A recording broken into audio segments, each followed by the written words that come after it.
Imagine, tu te réveilles un matin et le monde a complètement changé. Dans les usines, dans les bureaux, dans les hôpitaux, dans les supermarchés, dans les rues, ce ne sont plus des humains qui travaillent. Non, 90% des métiers sont désormais effectués par des robots. Et pas des robots comme on en voit aujourd'hui, un peu maladroits et limités. Non, là on parle de robots intelligents, autonomes, précis, rapides, infaillibles.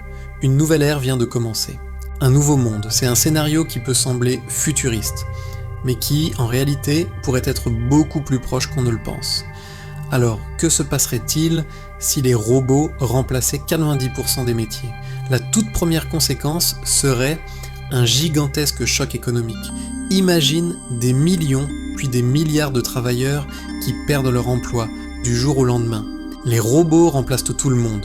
Les chauffeurs, les caissiers, les ouvriers, les livreurs, mais aussi les médecins généralistes, les avocats, les comptables, les professeurs, les serveurs, les secrétaires, et même certains métiers créatifs qu'on pensait à l'abri.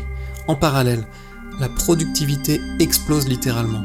Les entreprises sur les lignes produisent plus vite, avec quasiment zéro erreur, c'est l'âge d'or de l'efficacité, mais à côté de ça, on fait face à un chômage massif comme jamais l'humanité n'en a connu. Les États se retrouvent alors face à un problème totalement inédit. Comment gérer une société où presque personne ne travaille, mais où presque tout fonctionne quand même à la perfection ? C'est un puzzle géant, et personne n'a la notice.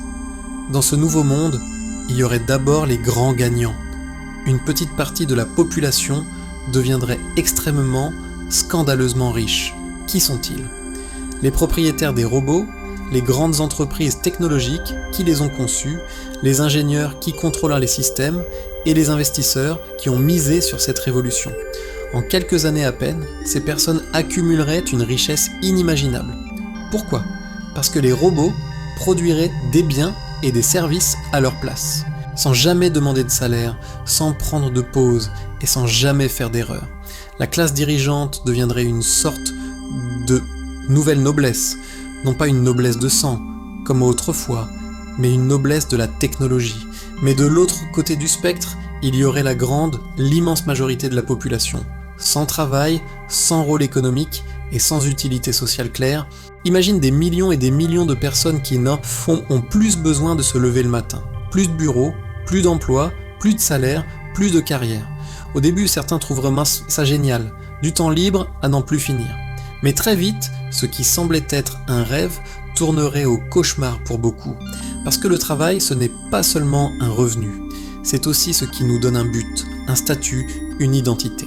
C'est ce qui rythme notre vie et nous donne une place dans la société. Sans tout ça, le vide apparaît, l'ennui s'installe, puis la dépression, la perte de repères. On en viendrait à perdre le sentiment même d'exister.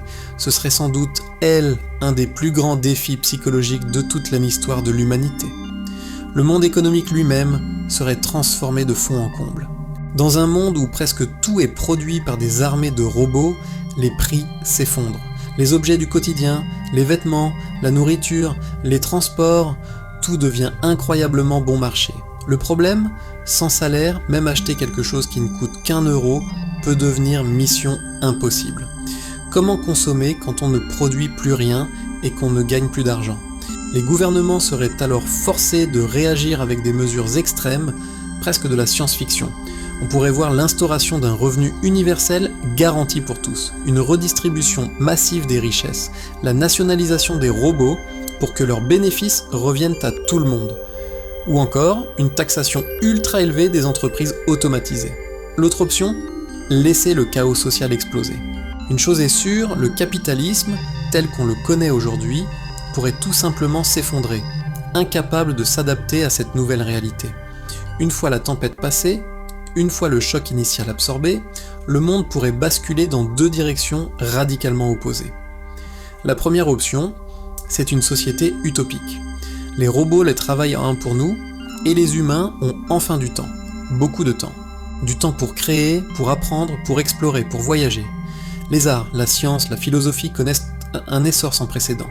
Les gens peuvent enfin se concentrer sur leurs passions, leurs projets personnels, leur santé mentale, leur famille. La productivité n'est plus le but ultime de la vie humaine. La liberté totale devient enfin possible. Mais il y a une deuxième option, une société dystopique. Dans ce scénario, une petite élite possède absolument tout. Le reste de la population survit à peine, grâce à des aides minuscules distribuées au compte-gouttes. Un contrôle social strict est mis en place. Les gens sont surveillés, encadrés, calmés par un flot continu de divertissement et d'écrans pour les maintenir dociles. Et qui assure la sécurité ? Les robots, bien sûr, qui deviennent aussi les forces de l'ordre. Un monde divisé entre les maîtres de la technologie et une masse de gens rendus inutiles. Et puis derrière tout ça, une question encore plus profonde, plus vertigineuse apparaît. C'est le problème éthique ultime. Si les robots font tout, à quoi servent encore les humains ? À ce moment-là, l'humanité n'a pas d'autre choix que de se redéfinir. Quel est notre rôle ? Notre but ? Notre valeur ? Sommes-nous sur Terre pour travailler ? Ou pour vivre ? Pour produire des biens ? Ou pour évoluer en tant qu'espèce ? Ce scénario nous force à nous regarder en face. Si nous ne travaillons plus, qu'est-ce qui nous définit vraiment ? Qu'est-ce qui fait de nous des humains ? Alors, pour conclure, que se passerait-il si les robots remplaçaient 90% des métiers ? On l'a vu, un choc mondial, une transformation totale de notre économie, des inégalités extrêmes qui pourraient déchirer la société, des crises psychologiques et sociales d'une ampleur inédite, mais aussi une opportunité unique, l'opportunité de libérer l'humanité du travail obligatoire, pour la première fois de son histoire. Au final, tout dépendra d'une seule et unique chose. Qui contrôlera les robots ? Une poignée d'élites, qui garderont tous les bénéfices pour eux, ou l'humanité tout entière, qui décidera de partager cette nouvelle abondance ? Parce que les robots ne sont pas un danger en soi. Le vrai danger, c'est ce que nous, les humains, déciderons d'en faire. Merci d'avoir regardé cette vidéo. Si ce genre de réflexion vous intéresse, n'hésitez pas à vous abonner pour ne pas manquer les prochaines.